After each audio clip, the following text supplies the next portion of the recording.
সুপ্রিয় দর্শক, আমি মুস্তফা দানিশ স্বাগত জানাচ্ছি সম্পাদকীয়তে। আজকের আলোচনার বিষয় নিয়ন্ত্রণহীন ঢাকার সৌন্দর্য বর্ধন। আর এ নিয়ে আলোচনার জন্য আমাদের স্টুডিওতে উপস্থিত আছেন প্রথমেই খান মোহাম্মদ বিলাল, প্রধান নির্বাহী কর্মকর্তা, ঢাকা দক্ষিণ সিটি কর্পোরেশন। মাঝখানে আছেন মিনাল হক ভাস্কর এবং ওই প্রান্তে আছেন স্থপতি ইকবাল হাবিব, যুগ্ম সম্পাদক, বাংলাদেশ পরিবেশ আন্দোলন। তবে আলোচনা শুরুর আগেই চলুন দেখে নিই এখনকার প্রধান সংবাদগুলো। বিলাল ভাই, আপনাকে দিয়ে শুরু করি। সেটা হচ্ছে যে ঢাকা মহানগরীকে সৌন্দর্য বর্ধনের কাজ দীর্ঘদিন ধরেই চলছে, কিন্তু সার্বিক অর্থে যে সৌন্দর্য সেটা কিন্তু অধিকাংশ ক্ষেত্রে অনুপস্থিত থাকে বিভিন্ন কারণে। এর মধ্যে একটা কারণ যেটা হচ্ছে যে আপনাদের নীতিমালা আছে, নীতিমালাটা বাস্তবায়ন হয় না। পাশাপাশি যে যার মতো করে বিলবোর্ড, পোস্টার, ব্যানার যেখান থেকে পারছে সেখানে লাগিয়ে দিচ্ছে। একটা ভাস্কর্য আছে, তার চেহারার উপর একটা কাপড় লাগিয়ে দিচ্ছে। তো এটা নিয়ে দক্ষিণ সিটি কর্পোরেশন কি চিন্তা করছে? ধন্যবাদ। ঢাকা দক্ষিণ সিটি কর্পোরেশন ঢাকার এই অঞ্চলের সৌন্দর্য বর্ধন জন্য কাজ করে যাচ্ছে, এবং এর জন্য আপনি নিজেই বললেন যে একটা সৌন্দর্য বর্ধন এবং বিজ্ঞাপন নীতিমালাও আছে। কিন্তু আসলে সত্য কথা বলতে কি, যে এর সঠিক বাস্তবায়নটা মূলত নেই, সেটা বলা যায়। তো এর পিছনের যে সমস্যাটি, সেটা আপনি স্বীকার করবেন যে এই ঢাকা শহরটি আসলে পরিকল্পিতভাবে গড়ে ওঠেনি। যেভাবে গড়ে উঠছে সেটা একটা অপরিকল্পিতভাবে, স্বাভাবিক কারণে এর যে অবয়বে আসা দরকার ছিল সেটা হয়নি।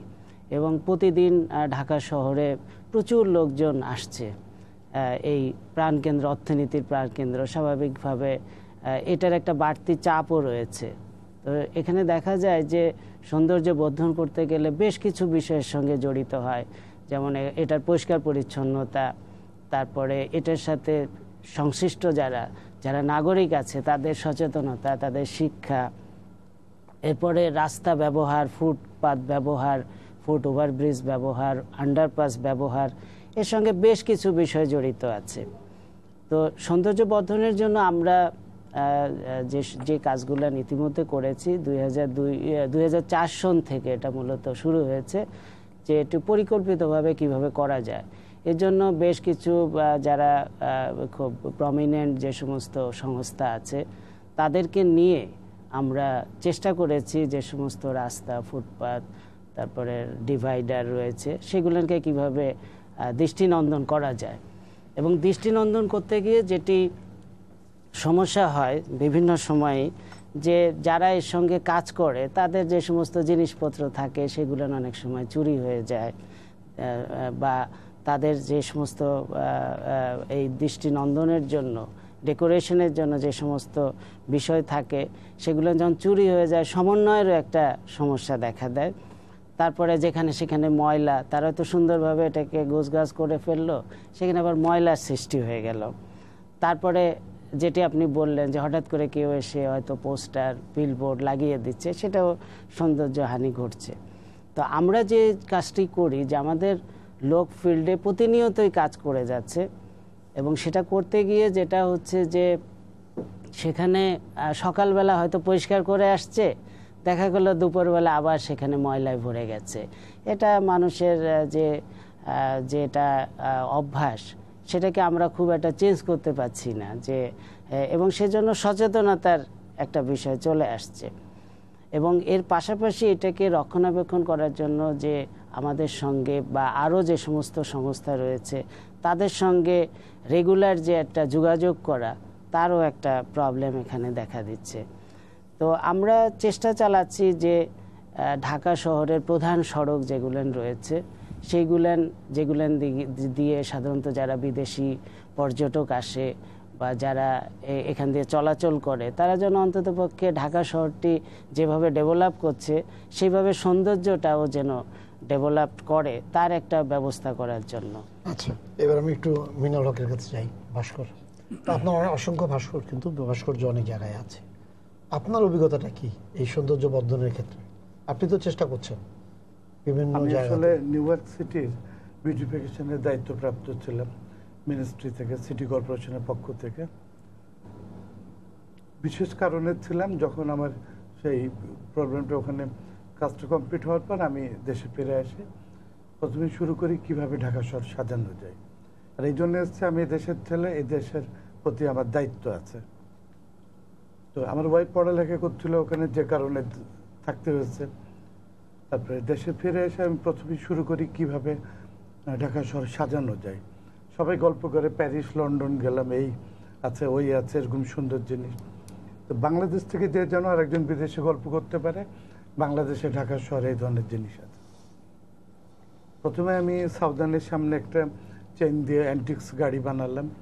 তারপরে সিটি কর্পোরেশন থেকে একটা একটা করে আইল্যান্ড নিয়ে প্রথমে যেমন ওই সজল স্কোয়ারে একটা ভাস্কর্য বানালাম সায়েন্স ল্যাবরেটরি মোড়ে। পরবর্তীতে ঘোড়ার গাড়ি বানালাম শেরাটন হোটেলের সামনে। এটা সুন্দর হওয়ার পর ওনারা আমাকে কয়েকটা আইল্যান্ডে করে দিতে বললেন, এবং কাকরাইল, সাত রাস্তার মোড়, মিন্টু রোড, ওটা পুলিশের ওনাদের রিকোয়েস্টে। এভাবে কিছু কাজ করার পর যখন ভালো লাগলো, তারপরে আমি নিজে উদ্যোগী হয়ে এই কাজগুলো আমি করেছি। একটার পর একটা আইল্যান্ডগুলো আমি লিজ নিয়ে সেভাবে ভাস্কর্যগুলো কাজ শুরু করলাম। এবং এয়ারপোর্টে যেমনি ওটা রোডস অ্যান্ড হাইওয়েজের আইল্যান্ড, এয়ারপোর্ট গোল চক্করে লালন বানালাম, ওটা বিভিন্ন কারণে ভাঙা পড়লো। ওখানে আরেকটা ভাস্কর্য বানালাম যেটা নিয়ে কেউ আপত্তি করবে না। সব দিকে পরিবেশ অবস্থা বুঝে কাজ করা ছাড়া এদেশে উপায় নেই। তারপরে এমবিএস জিয়া কলোনির সামনে একটা ভাস্কর্য, নেভির সামনে ডলফিন, তিমি, হাঙ্গর, প্রধানমন্ত্রীর কার্যালয়ের সামনে ঝিনুক মুক্তার ঝর্ণা, তারপর বঙ্গবাজারে মুক্তিযুদ্ধের ভাস্কর্য, ধানমন্ডি 27 নম্বরের চেন দিয়ে বানানো রিক্সার ভাস্কর্য, সাত রাস্তার মোড়ে বর্ষারানী, ময়ূর, সাউদার্ন অটোমোবাইলের সামনে অ্যান্টিক্স গাড়ি।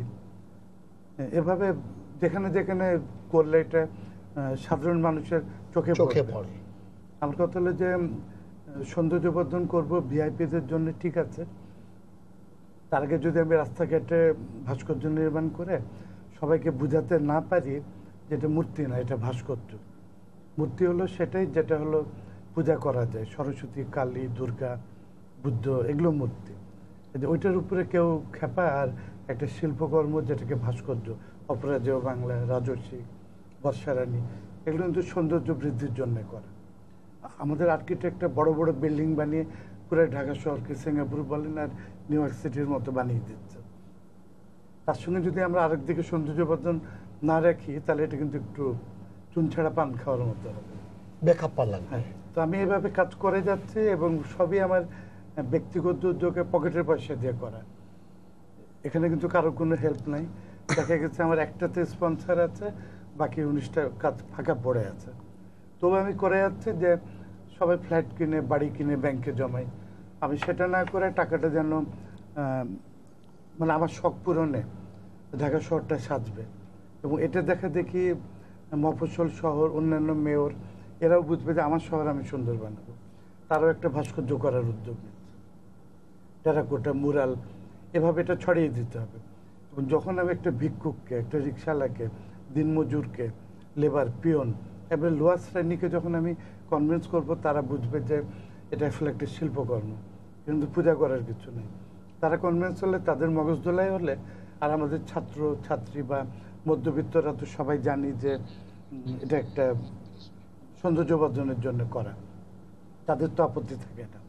এইভাবে আমি চেঞ্জ আনার জন্য নিচু থেকে শুরু করি। কারণ আর ছাত্র জীবনে শুধু কাজ করতাম ভিভিআইপিদের, গুলশান বনানী, বাড়িধারায়, এবং যে তিক্ত অভিজ্ঞতা হয়েছে, তারপরে আমি বললাম যে এর থেকে আমার জনগণের জন্য কাজ করা ভালো। এরপরে আপনি কি অবস্থায় আছেন এটা জিজ্ঞেস করবো। হ্যাঁ, উনি যেটা বললেন যে সব আছে আমাদের, কিন্তু পরিকল্পিত শহর না হলে যেটা হয় যে যেখানে যার মতো করে লাগিয়ে দিচ্ছে বা এটা। খালি তাই না, ওনারা একটা কিছুদিন আগে একটা আলোচনা সভা ডেকেছিলেন দক্ষিণ সিটি কর্পোরেশন। তো সেখানে মানে যারা বিউটিফিকেশনের সাথে জড়িত যারা আছে তাদের প্রত্যেকেরই মানে মোটামুটি যে হ্যাঁ আমরা দিচ্ছি, কিন্তু কখন যে কার মুখের মধ্যে কি লাগাই দিচ্ছে। এবং একটা বিলবোর্ড আমাকে দেওয়া হয়েছে, আমি চমৎকার ইয়া করার জন্য আরও তার উপরে সাপটাই দিচ্ছে, এবং ওইখানে কেউ কিছু করতে পারছে না। গাছ মনে করেন মাঝখান দিয়ে আছে, মানুষ আইল্যান্ড মাঝখান দিয়ে মনে করেন যে বিভাজন যে সড়কটা, সেটার মাঝখানে চমৎকারভাবে সবুজ ঘাসের পরে ফুল ইয়ে করেছে। গ্রিলও দিয়ে দেওয়া হয়েছে, গ্রিল উঠায় তারপরে ওখান থেকে ক্রস করছি। তো এই ক্ষেত্রে কি হবে আমাদের? এমন একটা শহরে বাস করি যে শহরে নগরীর যত বৃক্ষ রয়েছে তার অধিকাংশ বৃক্ষর গায়ে নির্মমভাবে পেরেক দিয়ে বিজ্ঞাপন, ছাত্র পড়াই, এগুলাই বেশি, টিউশন চাই ইত্যাদি ইত্যাদি লাগানো, এবং আমাদের কর্তৃপক্ষ, সিটি কর্পোরেশন, রাজুক সকলের চোখের সামনে এই নিয়মিত আমরা বৃক্ষ অত্যাচার কার্যক্রম পরিচালনা করে যাচ্ছি এবং এটার ব্যাপারে কোনো বিহিত হয় না। পাশাপাশি রাজনৈতিক বিভিন্ন নব্য উত্থিত মাস্তানগণ তারাও হয়তো জাতির একজন জনকের অথবা একজন মহান নেতার নাম করে তার ছবিটা ছোট্ট করে রেখে বিশাল বিশাল ছবি, সেই ছবিতে এতই বড় এখন করা যায় প্রিন্ট আউট, সেই ছবিতে যে কদাকার রূপ তা পুরো নগরীকে একটা মর্মদন্তু অবস্থার দিকে ঠেলে দেয়। আসলে সৌন্দর্য বোধ এবং সৌন্দর্য কি এটা আসা উচিত আরবানিজম থেকে। একটা নগরীর দর্শন থাকতে হয় প্রত্যেকটা নগরী।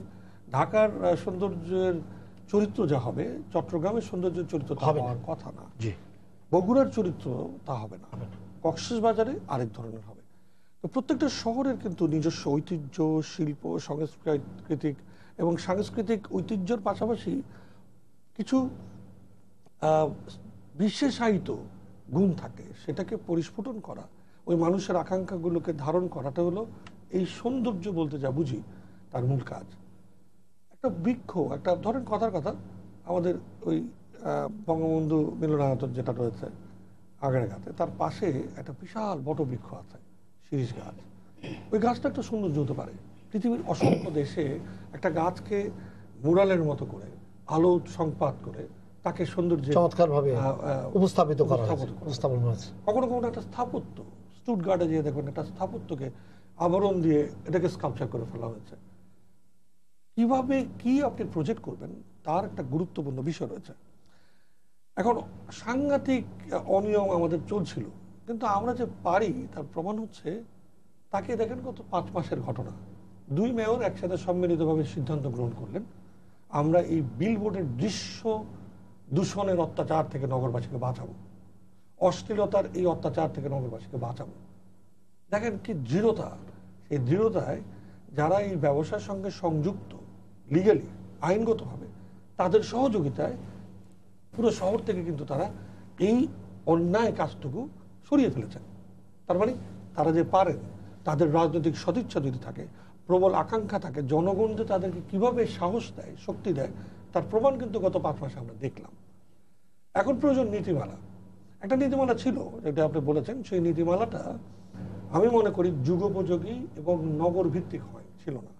তবে আশার বিষয় হচ্ছে উভয় মেয়রই প্রকৃত অর্থে নগরবিদ, স্থপতি, শিল্পী, সাহিত্যিক সকলের সাথে বসে এবং যারা স্টেক হোল্ডার অর্থাৎ এই সমস্ত বিজ্ঞাপনে দীর্ঘদিন ধরে বিলবোর্ড বা বহিরাঙ্গন সৌন্দর্যের কাজে জড়িত ছিলেন আইনগতভাবে, তাদেরকে নিয়ে ওনারা একটা নীতিমালা তৈরি করছেন। আমি সেই নীতিমালার মূল বিষয়টা যদি আপনাকে উপস্থাপন করি তাহলে বোঝা যাবে আসলে বিষয়টা কি। বলা হচ্ছে শিল্পিত শিল্প। এটি এই যে বাহির নগরকে সৌন্দর্য করা, এটা একটা শিল্পিত শিল্প। দুটো শিল্প শব্দ উচ্চারিত হলো, এক একটার অর্থ এক এক রকম। একটা হচ্ছে ইন্ডাস্ট্রি, আর আগের শিল্পের অর্থ হচ্ছে আর্ট। তো এটা একটা আর্টিস্টিক ইন্ডাস্ট্রি।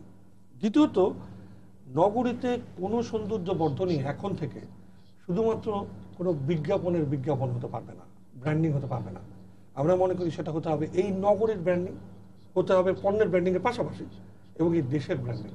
আমি যখন এয়ারপোর্ট থেকে নেমে যে কোনো শহরে যাই, যে কোনো দেশে যাই, ওই দেশটা, ওই শহর সম্বন্ধে আমার একটা ধারণা তৈরি হয় তার এই বহিরাঙ্গনের সৌন্দর্য এবং তার বিজ্ঞাপন বিলবোর্ড মিলিতভাবে এবং নগরীকে সাজানোর মধ্যে দিয়ে ওই নগরীর চেতনাকে আমরা কিন্তু, আপনি প্যারিসে যান একটা চরিত্র বুঝতে পারবেন, তাদের চেতনা, তাদের অহংকার সবকিছুরই। আবার আপনি আমেরিকা, একটা এক্সাম্পল এক্ষুনি বললে বুঝবেন। আজকে আমি জাস্ট নিউজে দেখছিলাম CNN-এ, প্যারিসে আজকে তারা এই 140 জনের জন্য শোক পালন করছে। ওরা বলছে যে আমেরিকার যে কোনো শহরে হলে অসংখ্য ফ্ল্যাগ দেখা যেত, প্যারিসে কিন্তু তারা ফ্ল্যাগ প্রদর্শন করাটাকে তাদের কালচার মনে করে না। অতএব ফ্ল্যাগ বিক্রির একটা প্রচেষ্টা তারা চেষ্টা করেও দেখেছে, খুব বেশি বিক্রি হচ্ছে না।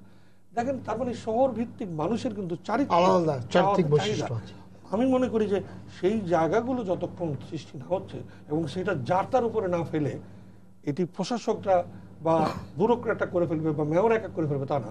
এর জন্য প্রয়োজনীয় ইতিহাসবিদ, সাংস্কৃতিক শিল্পী, সাহিত্যিক, স্থপতি, নগর পরিকল্পনাবিদ এবং এই ধরনের ব্যবসায় যারা দীর্ঘ অভিজ্ঞ, এদের সকলকে নিয়ে সমন্বিতভাবে যদি একটা নগর দর্শনের আলোকে এইটা পরিকল্পিতভাবে কাজটা করা যায়, সে করার সুযোগ যেহেতু এখন তৈরি হয়েছে, অপসারণ করা হয়েছে অপকাজ, এখন ভালো কাজের জন্য এই পরিকল্পিত সময়ে আপনি অনুষ্ঠান করছেন, সেজন্য বলছি মেবি আমরা সামনের দিনে একটা পরিকল্পিত নগর সৌন্দর্যের শুরুয়াত দেখতে পাবো। একটা টেলিফোন আছে, তারপর আপনার কাছে আসছি। দর্শক আপনার পরিচয় দিয়ে প্রশ্ন করুন। হ্যালো, আসসালামু আলাইকুম। ওয়ালাইকুম আসসালাম।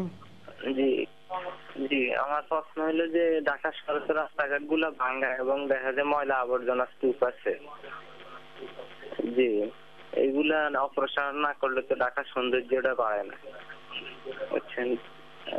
এখন এখানে যারা আছে ওনাদের কাছে প্রশ্ন যে যেন কিভাবে ঢাকার সৌন্দর্যটা রাস্তাঘাট গুলো ঠিক করা যায় এবং ময়লা আবর্জনা গুলো অপসারণ করা যায়। জি, আসসালামু আলাইকুম। শুনলেন তো, একদম উনি দুটো কথা বলেছেন, একটা হলো রাস্তাঘাটের অবস্থা খুব খারাপ, আর 2 নম্বর হলো ময়লা। জি, যে দুইটা বিষয় বলেছেন যে ময়লা আবর্জনা থাকে, সেটা মানে অস্বীকার করার কোনো সুযোগ নেই। বাট সিটি কর্পোরেশনের পক্ষ থেকে আমরা রেগুলারই আমাদের এই ময়লা আবর্জনা পরিষ্কারের জন্য ব্যবস্থা নেওয়া হচ্ছে। আমাদের যারা এই পরিচ্ছন্ন কর্মী বা এর সঙ্গে যারা জড়িত আছে, ভোর রাতের থেকেই তাদের এই কর্মযজ্ঞ শুরু হয়।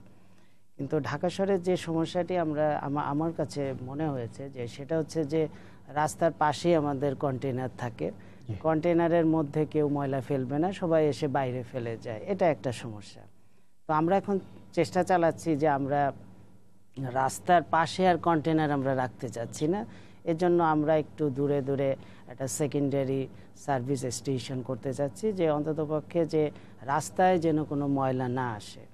আর এর সঙ্গে যারা সংশ্লিষ্ট, যেমন দোকানপাট আছে, মার্কেট আছে, সাধারণ মানুষ আছে, আমরা প্রচারণা এবং সচেতন করার চেষ্টা চালাচ্ছি যে তারা যেন বাইরে ময়লাটি না ফেলে, হয়তো কোনো কন্টেনারের মধ্যে অথবা ব্যাগের মধ্যে, যেটা ডিসপোজেবল ব্যাগ, এর মধ্যে যদি ফেলে তাহলে আমাদের এই কর্মীরা সহজে এটা নিয়ে যেতে পারে। একটা এই আবর্জনা নিয়ে আমারও একটা ইয়ে আছে, সচিবালয়ের পূর্বপাশে যেটার সাথে জাতীয় প্রেস ক্লাবের ইয়ে লাগা হয়, যেখানে গাড়িগুলো রাখা হয় ইয়ার জন্য।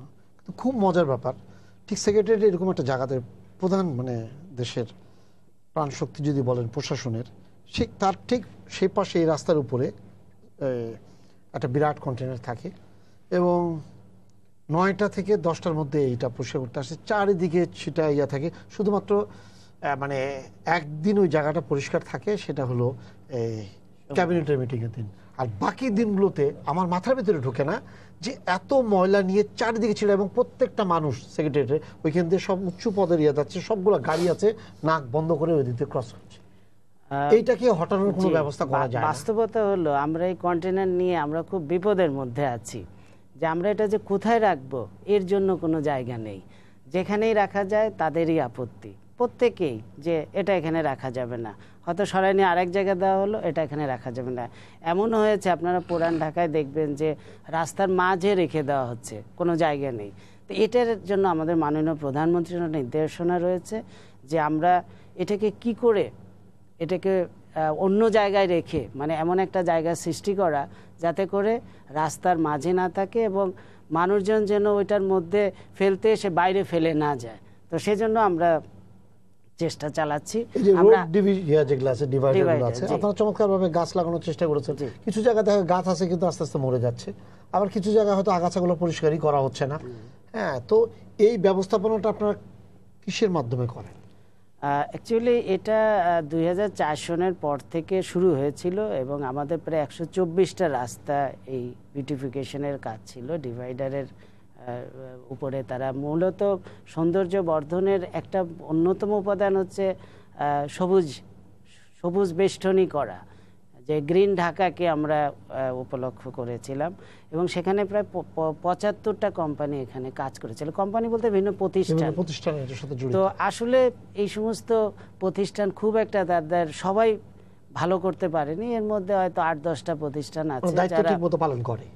মোটামুটি ভাবে তারা করেছে এবং তাদের নিয়ে আমরা এই মাসেও কিছু সভা করেছি এবং আমরা মেয়র মহোদয় সহ আরও কয়েকটি সভা করে আমরা চাচ্ছি যে যারা খুব সুনামধন্য প্রতিষ্ঠান, যারা মেনটেনেন্সে এবং এটার একটা উদ্যোগী হওয়া, যে তাদের ইনিশিয়েটিভ থাকা যে না আমি রেগুলার এই কাজটাকে পরিচর্যা করব এবং দেখব, সেই ধরনের প্রতিষ্ঠানকে আমরা দেওয়ার চেষ্টা করছি যাতে করে রেগুলার এটার মেনটেনেন্স হয় এবং সৌন্দর্যটা যাতে বর্ধন হয় তার একটা ব্যবস্থা করার চেষ্টা আমরা চালাচ্ছি। এবং এর পাশাপাশি আর একটা জিনিস আছে, ফ্লাইওভারগুলোর নিচে ভয়াবহ অবস্থা। যাত্রাবাড়িটা বুঝলাম যে খালি ধুলা উড়ে, ঠিক আছে, ওইখানে নিচে দোকান থেকে আরম্ভ সবকিছু করেছে। মহাখালীটার অবস্থা, ওখানে তো একটা কোনো কোম্পানিকে দেওয়া হয়েছে মনে হয়, অ্যাডকম বা এরকম কোনো কিছু একটা আছে যাদের এখানের জন্য। তারপরে খিলগার নিচে মানে ওইখানে শুধু মানে বিনা পয়সার যত কিছু আছে, মানে ওদিক দিয়ে তাকানো যায় না। এই ফ্লাইওভারের নিচেরটা আপনারা কিভাবে? ময়লা আবর্জনা তো ময়লা আবর্জনা না, আমি আবর্জনার কথা বলছি না, মানে এখানে যত সাইনবোর্ড যত কিছু আছে, তার মানে হলো যে এখানে এই জায়গার ফ্লাইওভারের নিচে কোনো ব্যবস্থাপনাই নাই। কারণটা কি? ব্যবস্থাপনা আছে কিন্তু ব্যবস্থাপনা সঠিকভাবে কাজ করে না। সেটা হতে পারে যে আমাদের যে বিষয়টা হয় যে সকালবেলা আমাদের পরিচ্ছন্নতা কর্মীরা এটা নিয়ে যাচ্ছে, অথবা আমাদের যে সমস্ত পোস্টার বিলবোর্ড যে সমস্ত আবর্জনা আছে সেটাও নিয়ে যাচ্ছে। আপনি জানেন যে ঢাকা শহরে শুধু তো এই আমাদের ঘরের আবর্জনা নয়, এর সাথে কনস্ট্রাকশনের আবর্জনা আছে, তারপরে আরো বেশ কিছু আবর্জনা আছে। আমি কিন্তু আবর্জনার কথা বলছি, আমি যেটা বলছি যে যেমন ফ্লাইওভারের নিচে জায়গাটা চমৎকার একটা, তো এইখানে যদি যে যার মতো করে লাগিয়ে দিচ্ছে এদিক দিয়ে ওদিক দিয়ে, মানে যে মানে ওইখান থেকে যখন যায় কেউ ক্রস করে ওর চোখ তো নষ্ট হয়ে যায়। তো নিচের ফ্লাইওভার এটাকে আপনারা বাস্তবসম্মতভাবে দেওয়ার চেষ্টা করেন? জি, আমরা সেই প্রক্রিয়ায় যাচ্ছি। একটু আগে আমাদের স্থপতি ইকবাল হাবিব সাহেব যেটা বলেছেন যে আমাদের সম্প্রতি মাননীয় মেয়র মহোদয়ের নির্দেশনা অনুযায়ী আমাদের প্রায় রাস্তাগুলো নিয়ে ক্লিয়ার এবং আমাদের প্রতিদিনই আমাদের কর্মীরা কাজ করছে, রেগুলার করছে। রেগুলার এসে আবার লোকজন হয়তো সেখানে সেই ধরনের পোস্টার বিলবোর্ড লাগিয়ে যাচ্ছে এবং এর জন্য বাস্তবতা তো বিষয়টা জানেনি যে বেশ কঠিন। আমরা প্রত্যেক দিন এটা পরিষ্কার করছি, প্রতিদিনই আবার সেখানে লোকজন লাগিয়ে যাচ্ছে। তো এর জন্য আমরা ইতিমধ্যে আমাদের আইন শৃঙ্খলা রক্ষাকারী বাহিনী সহ আমরা সভা করেছি এবং আমরা এ ব্যাপারে যাতে ব্যবস্থা নিচ্ছি এবং আমরা এটাকে সিসি ক্যামেরার আওতায়ও আনছি যে কারা আসলে এগুলো করে, তার একটা নজির যেন থাকে। আমরা ইতিমধ্যে নিউ মার্কেটের ওখানে 26 নম্বর যে ওয়ার্ডটি আছে সেটাকে আমরা পুরা সিসি ক্যামেরার আওতায় এনেছি, যে এই ধরনের কর্মকাণ্ড যাতে কেউ না করতে পারে এবং সেটা নজির থাকবে, আমরা ইমিডিয়েটলি তাকে ধরতে পারবো। তো এই ধরনের প্রক্রিয়ার মধ্যে আমরা আছি। আমরা আশা করছি যে অল্প দিনের মধ্যেই ঢাকা একটা নান্দনিক রূপ নিবে, এইটা আমাদের একটা পরিকল্পনার মধ্যে রয়েছে। দর্শক আপনার পরিচয় দিয়ে প্রশ্ন করুন। আমি বলতে চাচ্ছি যে আপনাদের যে রাস্তায় যে পানি জমে থাকে এবং রাস্তার যে ময়লাটার মূলত আপনাদের সঠিক সময়ে পরিষ্কার পরিচ্ছন্ন হয় না। যেমন আগারগা তালতলাতে যে ময়লার যে ডিপোটা আছে ওই ডিপোটায় ময়লা আমি প্রতিদিন যাওয়ার সময় দেখি যে 8:30 থেকে 9টার ভিতরে গাড়িগুলো ওই ভ্যানগুলো আসে আপনাদের ওই ময়লাগুলো রাখে। দ্বিতীয় হলো কনস্ট্রাকশন যে রিপেয়ারিং কাজগুলো হয় ওইগুলো দেখি যে সমস্ত ময়লাগুলো আমাদের রাস্তার পাশে এসে ফেলে রেখে যায়। এখন আমাদের দেখতে হবে যে এই ময়লাগুলো কারা রাখে, এদের কি কোনো পেনাল্টি কোনো ব্যবস্থা করা যায় কিনা। ঠিক আছে, হ্যাঁ ভালো ইয়া দিয়েছেন। জি, সুন্দর প্রশ্ন। জলাবদ্ধতা তো এটা একটা বেশ বর্তমান পুরা শহরেই, এবং আপনারা যদি লক্ষ্য করেন যে ঢাকার চারিদিকে, এটা আমাদের স্থপতি মহোদয় আরো ভালো বলতে পারবেন, ঢাকার চারিদিকে যে সমস্ত খাল ছিল প্রত্যেকটা খালের মুখেই কিন্তু এখন বন্ধ। যে বৃষ্টি হওয়ার সাথে সাথে শহর থেকে যে পানিটি নেমে যাওয়ার পরে খালে চলে যাবে বা নদীতে যাবে, সেই মুখগুলো প্রায় সিল্ড এবং সেটা ময়লা আবর্জনা প্লাস মানে বসত বাড়ি গড়ে উঠছে, এটাও অপরিকল্পিতভাবে। এরপরে যে বিষয়টি যে বাড়ি নির্মাণের যে মালপত্র রাখে এদেরকে কি করা যায়? ওরা যে রাস্তার উপর পুরো রাস্তাটা ফুটপাতটা দখল করে ওইখান দিয়ে ফুটপাত দিয়ে হাঁটতে পারে না। জি, এটা অবশ্যই আছে। এটা আমাদের রাজুক এই কনস্ট্রাকশনের বিষয়গুলো প্ল্যান পাস থেকে পুরা বিষয়টাই কিন্তু তারা তদারকি করে, আমরাও দেখি। আমরাও দেখি, কিন্তু বাস্তবতা হলো যে আমাদের যে কাজগুলেন সেগুলেন অনেক জটিল, যে প্রত্যেকটা এই ময়লা আবর্জনা পরিষ্কার করতে যাচ্ছে, নিয়ে যাচ্ছে, আবার দেখা যাচ্ছে একজন কনস্ট্রাকশন ম্যাটেরিয়ালস এনে ফেলে যাচ্ছে, ওগুলেন আবার আমরা পরিষ্কার করতে যাচ্ছি, দেখা যাচ্ছে যে এর মধ্যে আবার আরেক জায়গায় জমে যাচ্ছে। মানে সেটার জন্য আমাদের অনেক সীমাবদ্ধতাও আছে। পাশাপাশি সাজার ব্যবস্থা তো আছেই, আমাদের সাজার ব্যবস্থাটা খুব কম, মাত্র 5,000 টাকা জরিমানার একটা সুযোগ আছে, এবং এটা আমরা চাচ্ছি যে এই সাজার পরিমাণটা যাতে বাড়ানো যায়, শুধু জরিমানা, জেল জরিমানা উভয়টা যাতে একটু বৃদ্ধি করা যায়, এর জন্য আমরা প্রস্তাবনা পেশ করছি। আপনার যে এই যে ভাস্কর্যগুলো আপনি করেন, এখানে আপনার সমস্যাগুলো কিভাবে আপনি? এসএ গেমসের সময় রাষ্ট্রীয় পর্যায়ে ঢাকা শহর বিউটিফিকেশনের জন্য কিছু কাজ হলো, ওখানে আমাকে কিছু দায়িত্ব দেওয়া হয়েছিল। অনেকে যারা চ্যানেল আছে তারা বিউটিফিকেশনের জন্য বড় অঙ্কের টাকা সব স্পন্সর পেল, কোটি কোটি টাকা দিয়ে লাইট লাগালো, 10 লাখ টাকার লাইট লাগিয়ে 2-3 কোটি টাকা বিল নিল।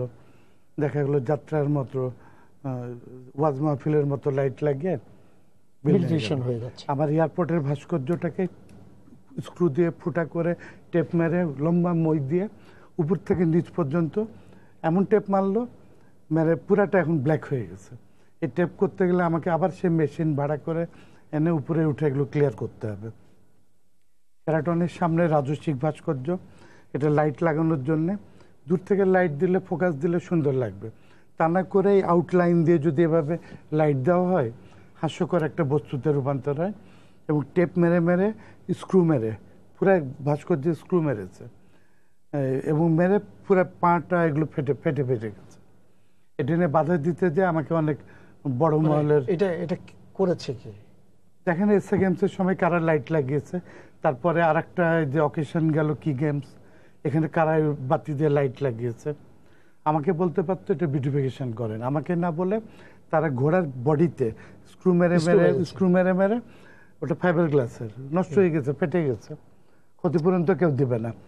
এভাবে আউটলাইন দিয়ে লাইট লাগিয়ে এটা হাস্যকর জিনিস, লাইট হয়ে গেছে খালি, কিন্তু আউটলাইন লাইটটা দেখে তো বিশ্রী একটা জিনিস লাগছে। এবং এই অথরিটির সাথে ফেস করতে যেয়ে দেখলাম যে না, এদেরকে নাড়াচাড়া করার মতো আমার পাওয়ার নাই। তারপরে এয়ারপোর্টে দেখেন আমি বিউটিফিকেশন করেছি, ঢাকা টঙ্গী রোডের উপর লালন বানালাম, ওটা ভাঙে পড়লো। আর একটা ভাস্কর্য বানালাম হায়েস্ট অথরিটির অনুমতি নিয়ে, এবং ভিতরে একটা ভাস্কর্য করলাম। সিভিল এভিয়েশন এখন এটা আমাকে বড় অঙ্কের ট্যাক্স, প্রতি বছরে 4-5 লাখ টাকা করে, দুটাতে যদি 12-14 লাখ 10-12 লাখ টাকা ট্যাক্স দিতে হয়। ভিতরেরটা তো আমি সৌন্দর্য বর্ধনের জন্য করেছি, অন্যান্য ফার্ম বিজ্ঞাপন সাইনবোর্ড অমুকের এই পুরা বিজ্ঞাপন দিয়ে ভরে রেখেছে। আমি ওটা করেছি, কোনো নামও নাই, স্পন্সারও নাই। এসএ গেমস অথরিটি আমাকে বানানোর দিয়েছিল, স্পন্সার জোগাড় করার ব্যবস্থা করার কথা, তারাও করেনি।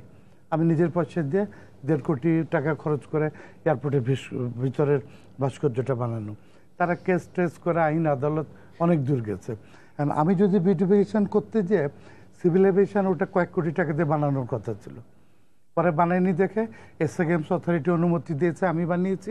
এখন আমার বিরুদ্ধে কেস দিয়ে আমি কি ফ্রি বিউটিফিকেশন করে দিলাম, কোটি কোটি টাকা, মানে প্রতি বছর কয়েক লক্ষ টাকা করে ট্যাক্স দিব। এটা আমি কোনো বেনিফিটের হচ্ছি না। এয়ারপোর্ট অথরিটি সৌন্দর্য বর্ধনের একটা পেয়েছে। বাইরের ভাস্কর্যটা প্রথমে লালন ভাঙা পড়লো, ইউনাইটেড কমার্শিয়াল ব্যাংক আমরা স্পন্সর করব বলে ভাস্কর্যটা নিয়ে আমাকে আটকে জাস্ট আবার একটা এগ্রিমেন্টে বসিয়ে নামমাত্র কিছু টাকা ধরিয়ে পরে ভাস্কর্যটা তারা দখল করলো, এবং আমাকে পয়সা দেওয়া দূরের কথা, ইউনাইটেড কমার্শিয়াল ব্যাংকে গেলে আমাকে রীতিমতো অপমান ফিরতে হয় 2-1 বেয়াদব অফিসারের জন্য। আমি যদি বিউটিফিকেশন করে এয়ারপোর্ট থেকে কেউ বের হলে একটা আধুনিক ভাস্কর্য দেখলে আমাদের মান ইজ্জত কমবে না। ওখানে অন্য কিছু হলে আর যারা আছে আমি জানি শুধু সাইনবোর্ডের ব্যবসা, বিজ্ঞাপনের ব্যবসা। আপনি ফ্লাইওভারের নিচে যাদেরকে দায়িত্ব দেওয়া হয়েছে অমুকের অমুক, সে খালি সাইনবোর্ড দিয়ে পুরা ফ্লাইওভারের নিচটা ভরে রেখেছে। আমাকে দিলে আমি ভাস্কর্য বা অন্য কিছু দিয়ে করতাম। তারপরে রাস্তা দিয়ে আপনি যাচ্ছেন, ওই দিকের গাড়ির হেডলাইটে আপনি তাকাতে পারছেন না। প্রথমে সিটি কর্পোরেশনের উচিত নগরীতে কোনো হেডলাইট ইয়ে থাকবে না, অর্ধেকটা ঢাকা থাকবে, অর্ধেকটা নিচে আলো আসবে।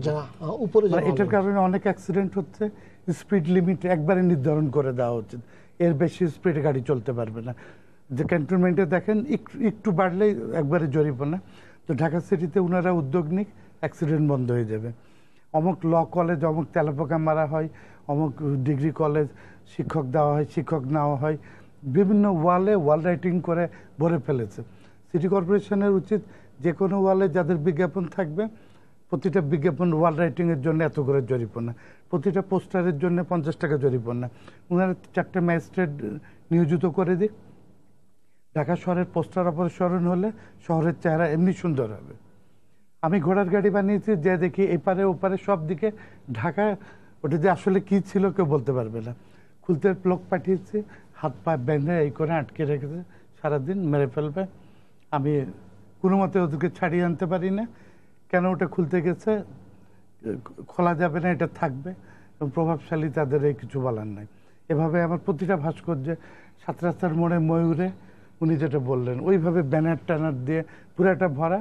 এখানে যে এটা কী ছিল কি কেউ বুঝতে পারবে না, সেগুলো খোলা হয়।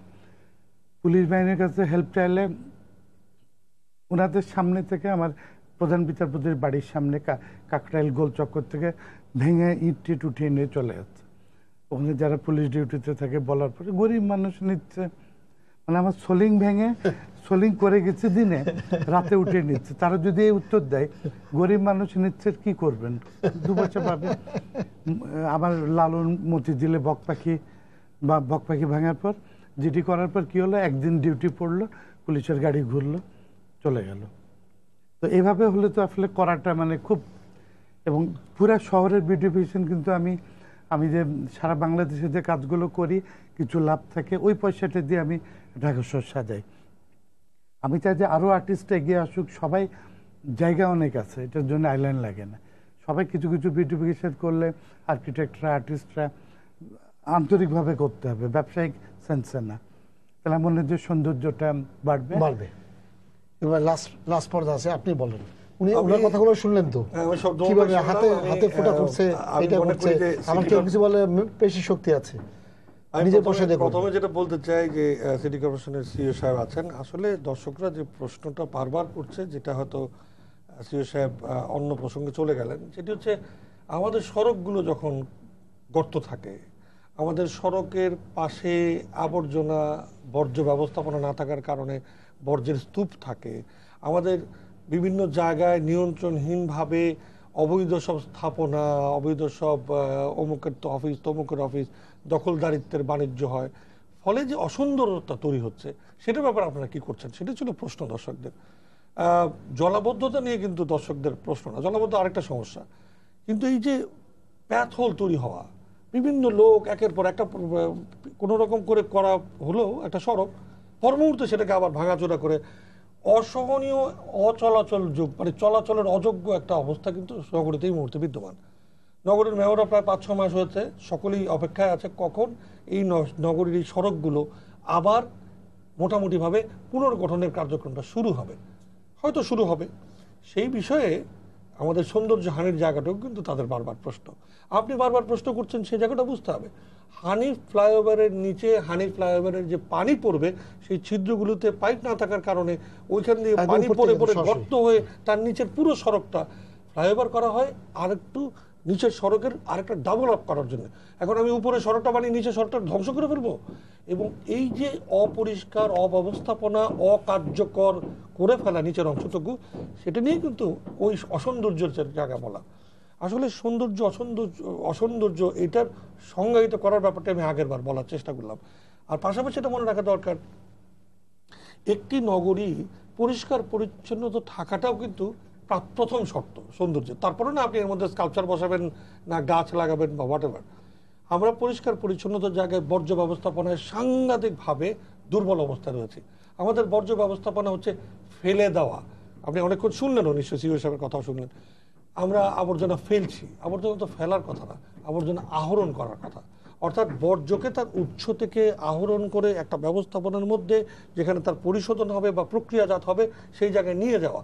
এবং এই পুরো চলাচল ব্যবস্থায় একটা আবদ্ধ কন্টেনারের মধ্যে ঘটনাটা ঘটার কথা।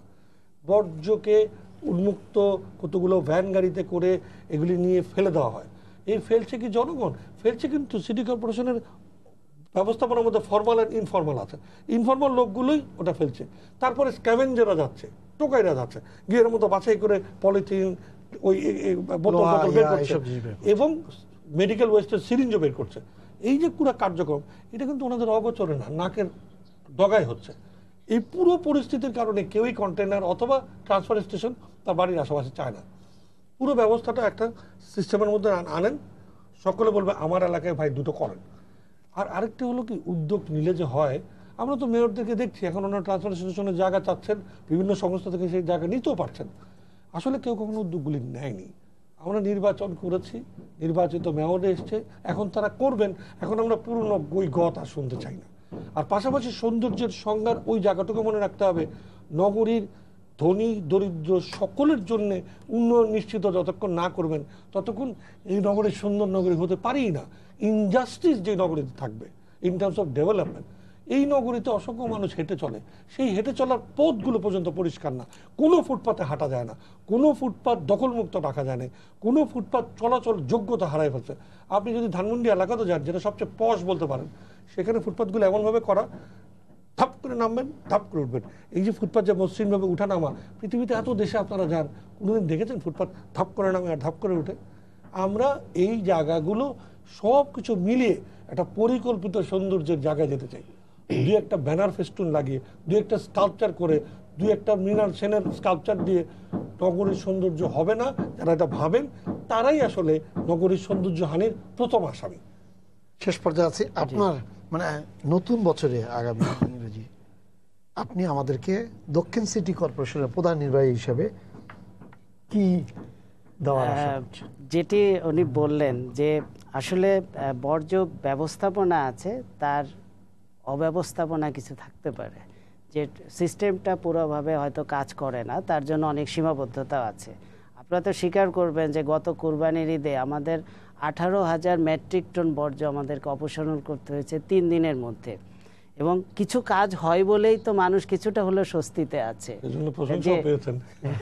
না তাহলে নতুন বছরে 2016 সালে তো একটা জিনিস বলেন যে জিনিসটা আপনারা নগরবাসীকে। হ্যাঁ, আমরা যে জিনিসটা চাচ্ছি যে আমাদের এখানে এই সৌন্দর্য বর্ধনের জন্য যারা সংশ্লিষ্ট, যিনি বললেন যে যারা স্থপতি আছে, ইতিহাসবিদ আছে, যারা পণ্ডিত, এ বিষয়ে বিশেষজ্ঞ আছে, তাদের নিয়ে ইতিমধ্যে মেয়র মহোদয় সভা করেছেন এবং তাদের পরামর্শ নিয়ে আমরা এই নগরীর সৌন্দর্য বর্ধন করতে চাই এবং তাদের যে উপদেশ থাকবে, নির্দেশনা থাকবে, তার আলোকেই আমরা সব কিছু সাজাতে চাচ্ছি।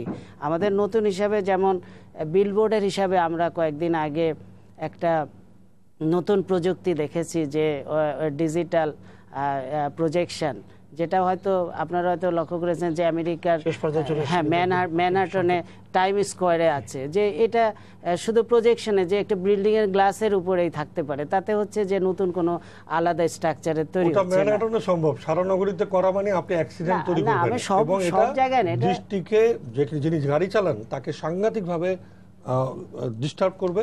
এবং এগুলি ওই ম্যানহাটনের মতো জায়গা যেখানে পদচারী বান্ধব জায়গা, সেসব জায়গা ছাড়া অন্য জায়গায় জায়গা হয় না। এটা একটা আরেক টেকনিক্যাল পরীক্ষামূলক একটা বিষয়। তো আমরা আশা করছি যে 16 সনে আমরা সবার সহযোগিতায় যে চাই এবং সমন্বিতভাবেই, এটা কিন্তু শুধু সিটি কর্পোরেশন তো একটি প্রতিষ্ঠান, এই প্রতিষ্ঠানের উদ্যোগ আছে এবং তারা কাজ করতে চায়, এবং এর সঙ্গে আরও যারা সংশ্লিষ্ট আছে, সাধারণ মানুষ থেকে শুরু করে সবাইকেই কিন্তু এর সঙ্গে কাজ করতে হবে। আমার বাড়ির আঙিনাটি আমাকে পরিষ্কার রাখতে হবে, আমি বাড়ির সামনের অংশটি আমি পরিষ্কার করতে চাই, মার্কেটের সামনের ফুটপাত, সামনের অংশটি আমি ঠিক রাখতে চাই। এইভাবে যদি সবাই মিলে আমরা কাজ করি, তাহলে আমার বিশ্বাস যে এই সুন্দর একটা নগরী এবং সৌন্দর্যমণ্ডিত একটা নগরী আমরা দেখতে পাবো। আপনাদের ধন্যবাদ স্টুডিওতে আসার জন্য। সবাইকে শুভেচ্ছা জানিয়ে শেষ করছি আজকের সম্পাদকীয়। আগামীকাল আবারও দেখা হবে রাত 10টায়। দেখার আমন্ত্রণ রইল। শুভরাত্রি।